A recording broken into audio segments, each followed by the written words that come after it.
नमस्कार साथियों, AOC news Kotdwar से मैं अरुण कुमार राणा।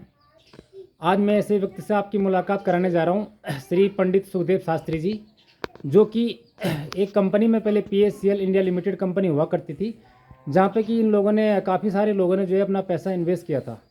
इसके बाद ये लोग जो है कंपनी के द्वारा कंपनी बंद कर ली गई है और काफ़ी लोग जो है इसके ठगी के शिकार हुए। वर्तमान में इन्होंने ठगी पीड़ित जमाकर्ता परिवार के नाम से एक संगठन बनाया है, जिसके वो राष्ट्रीय अध्यक्ष हैं। मैं शास्त्री जी से पूछना चाहूँगा कि आगे आपके साथ में क्या क्या हो रहा है। सरकार, ये मामला केंद्र सरकार का है और अब चूंकि जो है लोकसभा का चुनाव भी हुआ है, नई सरकार से आपकी क्या उम्मीदें हैं कि आपके हक में फैसला आएगा या नहीं, श्री शास्त्री जी? नमस्कार दोस्तों, मैं सुखदेव शास्त्री, राष्ट्रीय अध्यक्ष ठगी पीड़ित जमाकर्ता परिवार।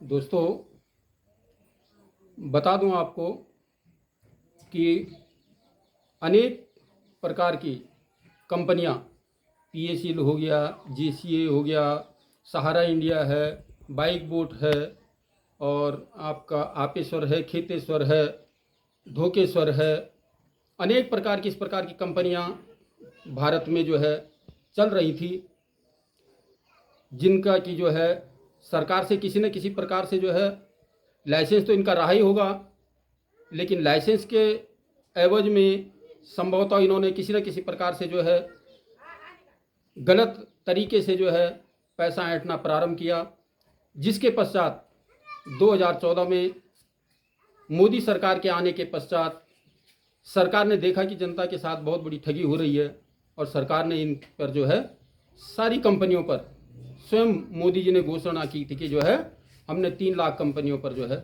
बैन लगा दिया, बंद कर दी गई। 2014 के बाद इसी प्रकार से सभी निवेशकों का पैसा जो है फंस गया, सरकार के द्वारा इन पर बैन लग गया। इनकी सारी संपत्तियां जो भी थी वो सरकार के पास हैं। और इसके पश्चात पार्लियामेंट में एक चिंतन हुआ सरकार के माध्यम से, और 2019 में एक अधिनियम, एक कानून इन्होंने इस प्रकार से बनाया, जिसको कहते हैं अनियमित जमा योजनाएं पाबंदी कानून 2019। ये पार्लियामेंट में विधेयक पास हुआ। इसके पश्चात राष्ट्रपति की इस पर मुहर लगी और 2019 में ये जो है ये कानून जो है विधिवत जो है बन गया। लेकिन इसके पश्चात भी 2019 से और ये 2024 निकल गया है, 5 साल पूरे हो चुके हैं, लेकिन 5 साल के अंदर भी जो है अभी तक ये इस कानून का जो है क्रियान्वयन नहीं हुआ है, जिसको सरल भाषा में जो है वर्ष 1 2019 भी कह दिया करते हैं। और इसी के आधार पर अनेक कंपनियों के साथ जब ठगी हुई और वो दर बदर भटकने लगे, कभी कहीं कभी कहीं कभी कहीं जो है भटकने लगे, लेकिन उनको जो है उनका पैसा नहीं मिला। तो इसके पश्चात हम लोगों ने जो है एक संगठन नियुक्त किया, जिसके संयोजक संस्थापक आदरणीय मदन लाल आज़ाद जी हैं, जिनका निरंतर जो है प्रयास रहता है कि हर प्रकार से जो है इन ठगी पीड़ितों का जो है भुगतान कराया जाए।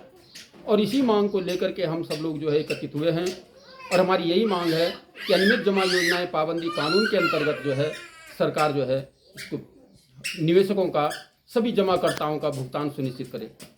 क्योंकि ये कानून इस प्रकार का बना हुआ है, कानून टाइम बाउंड है कि 6 महीने के अंदर अंदर सरकार जो है इन कंपनियों का पैसा जमा करके और जमाकर्ताओं को जो है 2 से और 3 गुना, ये व्यवस्था है इस कानून के अंदर कि 2 से 3 गुना जो है निवेशक का पैसा लौटाया जाए और 180 कार्य दिवस पर लौटाया जाए।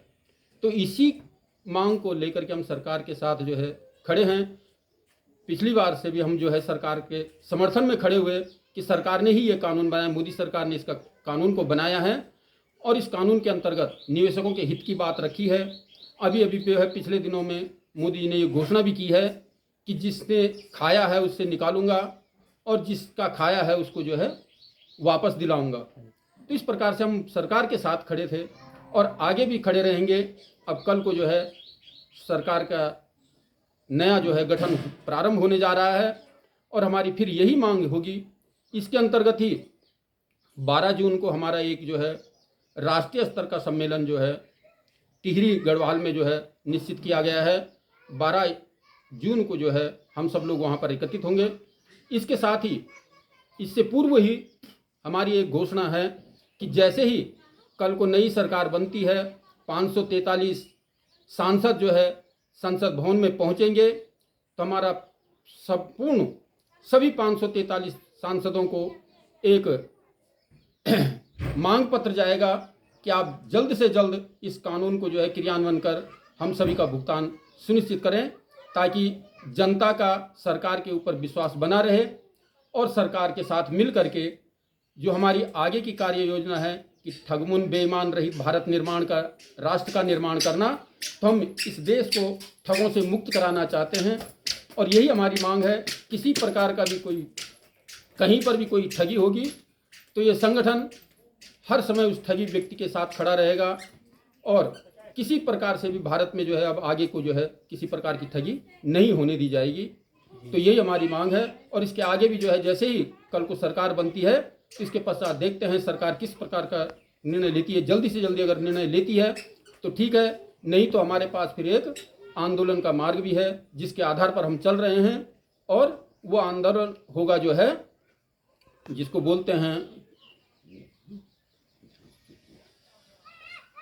सत्याग्रह। जी हाँ, सत्याग्रह के माध्यम से हमारी किसी प्रकार से भी किसी प्रकार का कोई लड़ाई कोई विधान नहीं होगा। हम केवल सत्याग्रह के माध्यम से सरकार से अपनी मांग रखेंगे और जल्द से जल्द जो है हम चाहेंगे कि सरकार जल्द से जल्द इस पर अमल करे ताकि सभी का जो है भुगतान हो। सभी ठगी पीड़ित, किसी ने अपनी बेटी की शादी के लिए, किसी ने अपने बीमारी के लिए, किसी ने अपने बच्चों की शिक्षा के लिए अनेक प्रकार से दो पैसा इकट्ठा करके इस कंपनियों में जमा किया था, जो कि आज दर बदर की ठोकरें खा रहे हैं। तो हमारी सरकार से यही मांग